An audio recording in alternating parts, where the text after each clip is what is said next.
Rogue's jungler, very aggressive, loves to make the plays, and we'll see if he's going to do it as we head to Summoner's Rift. It's game number 1 of the Amazon EU Masters Spring 2022. We're on to the Rift, we're into our first game, and I'm so hyped to see Ultraliga up against LFL to kick it all off. It's going to be such a banger. I'm so excited for this.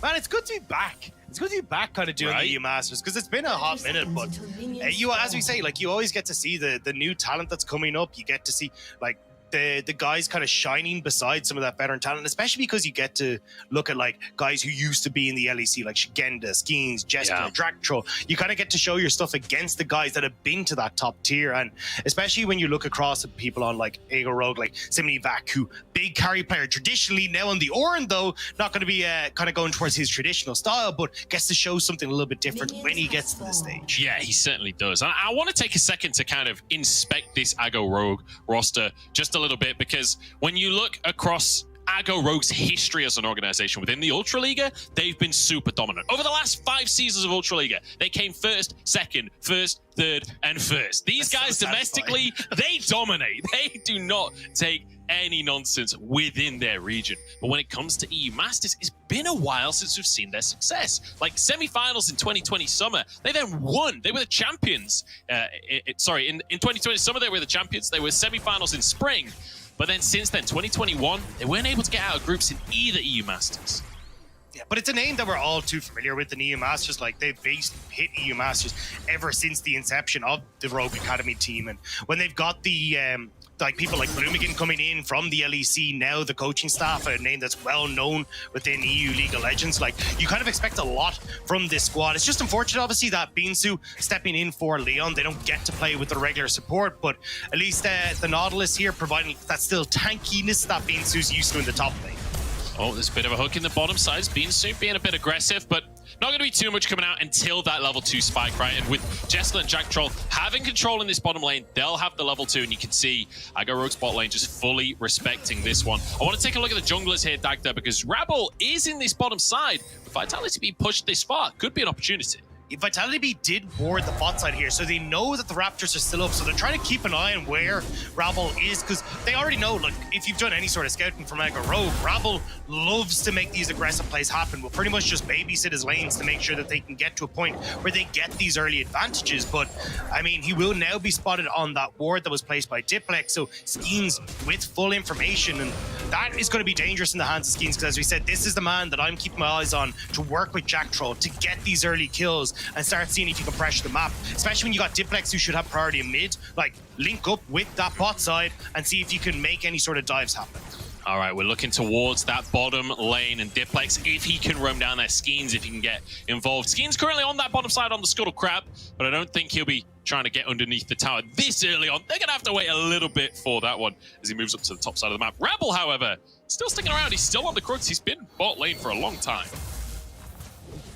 Yeah, I'm going to just be moving again into this bot side. This is kind of what you expect from Rabble, though. As you said, he's not too worried about his own individual advantage. It's much more so about trying to get his laners ahead. So Skeens, you can see, kind of dropping the Gromp on his own side of the map to move up to top to get the double scuttle. So he will end up, it feels like, kind of resetting, going in towards this Gromp to make sure that resets. And then I'm really curious to see what the plan is for him, if he's going to link up with Diplex. Because Diplex here, right? You shove in this wave, you crash it off of Cannon, potential then to TP into some sort of bot lane play, or reset yourself and then be able to shove a wave and again make a play onto this bot half the map. But Skeens actually making his way topside. Yeah, he certainly will. We should end a good little trade here, as well as, like you say, Skeens moving on up, but I think Skeens is just trying to crash this wave, trying to keep himself safe, and then it'll be Krugs for Skeens. And I will say, this Vitality B roster, I feel like coming in, not just today, but across the whole of the groups, this is a team that's kind of looking for a bit of redemption, right? In the LFL, not quite able to top the table, not quite able to find themselves that win. Domestically, having to come all the way through play-ins, and one of 4 LFL teams. And while, as an LFL supporter at home, you're going to be hyped that there's 4 teams, but as each of these individual LFL teams, you don't want the others to win. You want to be the representative. You want to be the LFL team that's taking it. So I feel like Vitality B, they're going to have a little chip on their shoulder after playing this. especially for Vitality B as well, because they have kind of been the little brother in regards to the LFL, right? You look across like LDLC, who are kind of the main guys who we've seen step up. Misfits Premier have had their time in the spotlight as well, but for Vitality B, it's been trying to get themselves to be one of the big names in LFL. Now though, Jack Troll, as we said, linking up with Skeens, seeing what they can do here. Yeah, trying to get involved in the jungle. Rabble being invaded. Beansu's here, though, to try and help, as it's a jungle support 2v2, but Diplex moving over. The roots are going to be there, but Skin's already gone before the fight even happens. Charm is there, a hook coming out from Beansu. Now Looker onto the scene. Jack Troll trying to back away here, but there's the AD carry of Jespler. He's gone too deep. Flash forward from Beansu. It doesn't matter if there's a sub. Aggo Rogue are here to make moves. At Vitality B, we're trying to make it happen in the early stage, trying to play through what is the strong mid, jungle, and support, but Aggo Rogue read them, and they're there to turn the play around. And with that, 3 quick kills over in their favor, Vitality B are left scurrying away. And it kind of feels like exactly what you described earlier on, right? When you're trying to play into this Aggo Rogue roster, when they have control of the space, you don't get to escape, you don't get to move. And that was the biggest worry for me when I saw this Vitality lineup, right? The composition that they put together, because you're kind of thinking, well, if we can't really get the engage set up, if we're running into these mega tanks like the Ornn in the later stage of the game, what can we really do? And you can see here, right? Unfortunately, Skeens goes that bit too far forward, doesn't have access to the level 6 just yet, so ends up getting tanks all the CC and ends up falling behind. And then you're looking at just, again, the baby cage coming down. It's why Veigar is so good against the Ahri. It just keeps her in place so she can't use all of the dashes that she gets from the ultimate. At least Vitality B gets somewhat of consolation prize, right? They've got the tempo coming out of the base. They're going to be able to grab themselves that Drake. I do kind of want to talk about some of the picks we've got coming into today, though, because this is not necessarily the draft I was expecting from Aggo Rogue, but that's because I'm not sure you can ever predict the draft coming out from Aggo Rogue. These guys are so flexible, and it feels like they've been able to go for counter picks across the board. Yeah, and that's kind of like the idea here, right? Is, hey, look, we've got the counter picking jungle with Skeens going for the Olaf. At least you can match some of the early clear and the early aggression from the Volibear, as long as you have help from people like Diplex, like Shigenda in the top side. Even though we've seen the Gwen kind of falling off a cliff, thanks to the range nerfs on her E, she can still do really well into the Ornn, and you can see that CS lead is starting to open up for Shigenda. But we'll have to see if Rabble is going to be able to turn that one around, as they are setting up for a dive here. Diplex starting to move from mid, though. Yeah, Skeens is here too. Shigenda getting a bit of damage on Cinemuvak. The Ornn just going to go wide. I think Aggo Rogue not realizing Skeens is in the area. I like that they see Skeens and they're like, okay, play's over, we're out of here. Yeah, no, they're just going to get the hell out of there. Even, as we said, like, Diplex starting to move as well. It would have been a bit of a worrisome time there for Aggo Rogue if they tried to go for it. Shigenda, though, has no ult, so Cinemuvak will be able to back away. But honestly, I want to start seeing Aggo Rogue, and he's trying to turn some of this early success that they got. Oh, big damage on Jessica, forced to flash by the bullet time, but a hook from Beansu. I'm not sure he's missed all game so far. The aftershock keeps him alive, Jessica at 1 HP, but will walk away. Jack Troll just barely able to protect his AD carry. No flash for Looker. The Ignite was just coming off cooldown for Beansu as well, but you're still not out of the woods yet. You got to be so careful of that double up, and they're just going to back away. I really think for Aggo Rogue now try and shove in, because on the spot side, because as you can see, Vitality B are using the pressure they have top side to steal away this Rift Herald, and that's going to be the first Dragon and first Rift Herald now for Vitality B. Yeah, Skeens loving these neutrals so far this game, as Beansu looks for a dive, but he's just going to be rooted underneath the tower. Big damage coming onto him with an Ignite as well from Jack Troll. But again, this poke. This is such an oppressive misfortune build. You go Comet, you get to just max your E and just poke anyone out of the lane. And this is why, like, I love... Oh, hang on. Oh, my days. Beansu just can't miss. More damage onto Jack Troll, but the root will be turned around here. Jespler with the ulti, and Jack Troll finding a kill. 2v2. Oh, no. Vitality B, make it happen. And I was about to say, Beansu looks like he's been in this bot lane the whole time. Oh, Jessica died. Yeah, you will die to the Ignite just as it ticks over, but still 2 kills going towards Jeskla. You're getting attention, though, from Rabble in the bot lane. Oh. This game isn't stopping. Yeah, Rabble doesn't want to let them get away with it. Jack Troll, the last remaining member of this bottom lane. Bring around the rose. He's managed to pull it off, managed to juke it. Rabble has to back away. Rabble not able to find anything, but still, good fighting back from Vitality B, right? They get the 2 kills on that bottom side thanks to Jeskla and Jack Troll being able to turn the engage around for Beansu. You've now got a Dragon in Vitality B's favor as well, which can help you use a little bit of that pressure and the opportunity as well to get this, Rift Herald down wherever you want. But we're just going to get the replay here as Beansu so low on this, and he's running the Aftershock, so ends up tanking up a little bit, but you just don't have the damage in the tank to try and turn around this bot side. Like, the way, as you rightfully were saying right before this punch, you play this bot lane matchup is using the Arcane Comet, using the range advantage that you have as the Misfortune. But if you're going to go for these all-out trades where you got like crescendum on the Aphelios, you're not going to win in those long, extended trades as the Misfortune.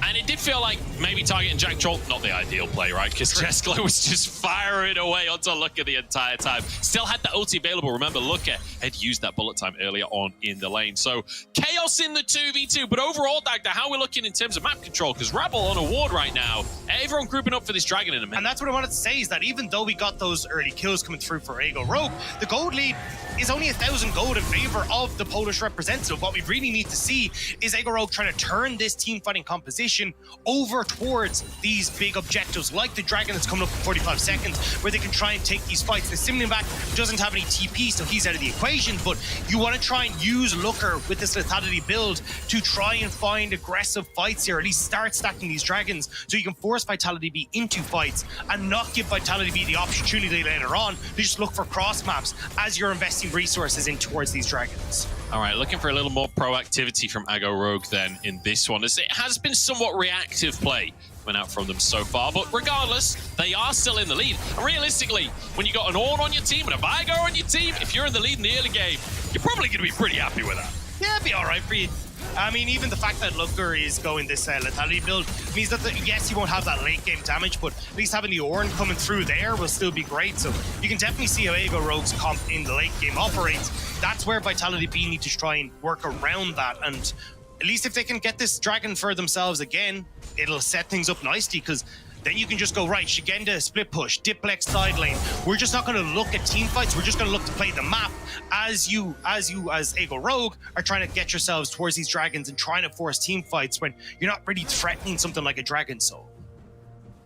Well, it's Vitality B with vision control around that Dragon area, at least for now, but don't think they're looking towards that. As you can see, Skeens pathing up towards the top side. Rabble up in the top side of the map right now as well, currently on his Gromp, but you can see his camps will be respawning. He'll be pathing down. So it's possible the Rabble can maybe finally find an opportunity to actually get into that bottom lane. Yeah, and it's kind of been unfortunate for Rabble. Like, he has been trying thus far in the game to have some sort of action, right? We saw him hover around bot side off of first scuttle, moved up towards the top side, but couldn't make that play work. And at least at the moment, it means that the game is still going even, which I think is kind of a nice thing for Ego Rogue. But as you're owing, the Rift Herald is going to be up here in the top side. Again, I think this is great from Vitality B. You're trying to play through side lanes. You're trying to play through map pressure. Giving gold to Shigenda is going to work wonders. Yeah, I was kind of surprised to see the Rift Herald, not because it was in the top lane, just because you're so used to seeing a jungler walk into the lane and like take the tower with the top laner. But when you've got this matchup, and when, as you can see by the CS, it's going so well for Shigenda already, you can easily finish it. And honestly, I think Shigenda's going to play surprise. Oh, Jeskla all in on the bottom side, but the hook onto the wall. Jeskla now knocked up. In comes Rabble, disables the turret. Looker finishes the job as the kill goes over to Rabble. Beansu trying to escape from the top side. Diplex wants to chase him down. It's a good charm and a good finish off. 1 for 1. But on the top side, you're getting dove here. Shigenda trying to see if he can make things happen. Yeah, on a tier 2, no less. There was a second charge from that Herald. And almost diving. Sinback, one more stack on the needlework here. Sinback does need to be cautious. It's just going to be used to clear the wave. And Shigenda has to back away. All right, so you do get the turnaround kill on the bot side, but you actually had Knight pushing into this mid lane, so did manage to get some turret plates for himself and get some gold over in towards this Veigar's favor. So all said and done, still kind of Ego Rogue eking out a little bit ahead, but you're starting to see, like, with Vitality B having the tier 1 on top down and getting that damage with the Rift Herald onto the tier 2, Shigenda is massive, already well on his way towards that Nashor suit. Oh, You know, Dagda, coming into this one, as let's take another look at the replay in this bottom side. Great attempt here from Looker to just one-shot just. Yeah, I think, again, just a little bit of miscommunication here on, like, how to set this up. If I'm not going to, like, diss Beansu, because obviously he's stepping into the support role, but if that CC had come through faster, if Rabble had been there that bit quicker, it feels like you kind of make the play happen and everyone gets out together. But nice response from Vitality B, with Diplex coming in to try and turn that one around. All right, Skeens onto the Herald once again. Skeens loving the neutrals. It has to be said. This will be both Heralds. Already took a Drake as well in this game, as he is really focused on just getting those objectives. And when you've got Shigenda dominating the top side in this fashion, I mean, why on earth not, right? Diplex moving over on this Ari. I go Rogue. Want to make something happen. You see both AD carries moving up as well. Yeah, I actually would love if Ego Rogue could find the fight, but Knight caught out. Pick on the bottom side. Knight has enough health to survive, though. Diplex trying to back away himself, forced to flash. Now the route onto Rabble. The engage from Shigenda on the top side of the fight. Rabble over the wall, and the Moonlight Vigilante. But bullet time shreds Vitality. No kills below health bars. Knight doesn't give a monkeys. He goes in, flashes the wall, looking for more. Maybe cage around Diplex is it's going to be Sinman back on the top side dying. I go Rogue. I thought they had it with the bullet time, but not enough damage. Vitality B played that so well, though. They drew Ego Rogue out of that front-to-back style of fight, which meant that Shigenda could be that big threat in the fight. That was what made the difference maker there, as we'll probably see in the replay in just a moment. But Vitality B now, that Herald gonna go their way. The ability to crack open more of these towers with Shigenda pushing top. And this is what they want, the ability to keep the map wide and open and for them to avoid that team fight from Ego Rogue. Yeah, I'm not gonna lie. I always thought Gwen was nerfed, but it don't look nerfed in this game, that's for sure. Let's take another look, because this felt very messy. Knight getting caught out to start. Yeah, Knight being separated from the team isn't wonderful here, especially when you're looking at Looker still trying to make it up towards this fight. But because Ego Rogue take that step too far forward, trying to get onto Diplex, it gives space for Skeens and Shigenda to be that mega threat. Even with Looker getting a beautiful ultimate off here, look at Shigenda's HP. Like, he's totally fine because the Shroud, Diplex isn't out of the equation either, because he knows if he can get a kill here, he'll get those resets off the Ari passive, and Shigenda just finishes off the Ornn on the top side, making it that 2-for-1 play. Cinema back a little bit late on the ulti there on that one as well. 40 CS lead up in that top lane right now. 20 CS lead, though, on the opposite side for both Knight and Looker in their respective lanes, which means ultimately about 1,500 gold ahead for Vitality. So realistically, we talked about the scaling on this Vigar, on this Ornn. It's not the end of the world for Ago Rogue, but they would have loved to keep the lead they had. Beansu caught out, hooks over to the wall. Rabble goes in, forces the ulti out from Skeens. Just a bit of a trade, nothing too much. Drake up in a minute, though. Yeah, but look at where Shigenda is. He already has this massive push on the top side, and someone has to go and deal with them. If you're trying to contest this dragon in 50 seconds, it feels like with the presence that Shigenda has in a side lane, it's going to be really hard for Rogue to combat both the top push and also keep their position here. Simnivac will make his way top, though, does have the TP at least to try and join into this fight, but as long as Vitality B are keeping presence on side lanes, Ego Rogue are going to find it tough to contest vision in this river. Oh, Rabble's been caught out here, does have his ultimate available. Might need to use it, but he whiffs it a little bit there. The rest of the team arriving, can they turn it around? Diplex will be knocked up, but he just jumps straight at Knight, wants the 1v1, except he's got a whole team around him. Horn is not going to do all of much as Skeens chases down Beansu. The slow is there with the undertow. The Shigenda there to finish the kill. In fact, Skeens cuts him down. Jespler once again gets bullet time and once again goes down. Look at loving the bullet time, but that's all he's got in the chamber. Has to flash away.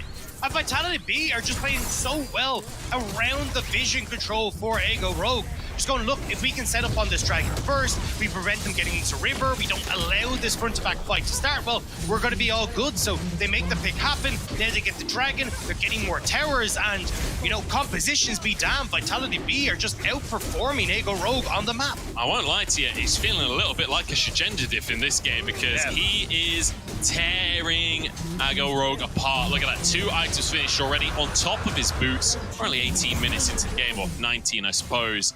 And it does feel like when we're getting into these 5v5s, I mean, that's Gwen's strongest point in the game. Gwen's not even known just for the lane dominance. Like, when we get to the team fights, Shigenda's going to be a monster. Yeah, I mean, he's already proved it, right? Like, when you've got this Shroud, this is what I was kind of saying at the start of this game. Like, Shigenda, if he gets ahead, will actually be a large source of this team's damage, but Here, you don't even need him. Rabble just gets caught out right as this dragon's about to spawn. We talked about Simnivac needing to be in the top side so he could try and push the wave out, but it just means that Vitality B are able to jump in, get that pick, play for these skirmishes where they're actually stronger, and it means Rogue fall apart before they even get to the objective. And it's kind of a weird one from Ago Rogue, right? Because ultimately, that wasn't really a 5v5. Yes, all 10 players were a part of it, but it was like a 5v1, then a 5v2, then a 5v2. It wasn't ever a complete play from Ago Rogue, and it felt like they kind of overcommitted to trying to defend the players. And that's been every fight we've seen from Ago Rogue thus far, right? That's why we're not seeing this like big looker ultimate kind of pop off every time. We're seeing Simnivac be multiple people with this Ornhorn. It's just been Vitality B finding these quick picks, separating out their opposition. Oh, Rabble actually managed to get the Skullcraft for himself. He wants to go on Schemes, but was it worth? It's outnumbered here. Slowed down. Jeskla coming in. Moonlight Vigil will go wide. No Gravitum there, and the ult comes out from Rabble to escape. All things considered, I mean, they got the Scuttlecraft. We call that a dub. Yeah, I mean, it cost the ultimate, so, you know, we'll see how that one pans out. Especially if Vitality B can start to now set up some plays on sides. It feels like you might be able to start a siege up in this mid lane, or at least even fall back over towards the Baron area and start to clear out some of the vision that Ago Rogue have set up. But yeah, I mean, right now, Vitality B just kind of taking it slow. They know, hey, look, we've got Duplex who's gone for the Void Staff, so he would kind of like another item, just to like something like the Cosmic Drive to make sure he's good, or the Horizon Focus. Sorry, Horizon Focus is what I'm thinking of. You've also got the damage for Jeskla is still going to be coming through on third item, so he's going to be taking a little bit of time.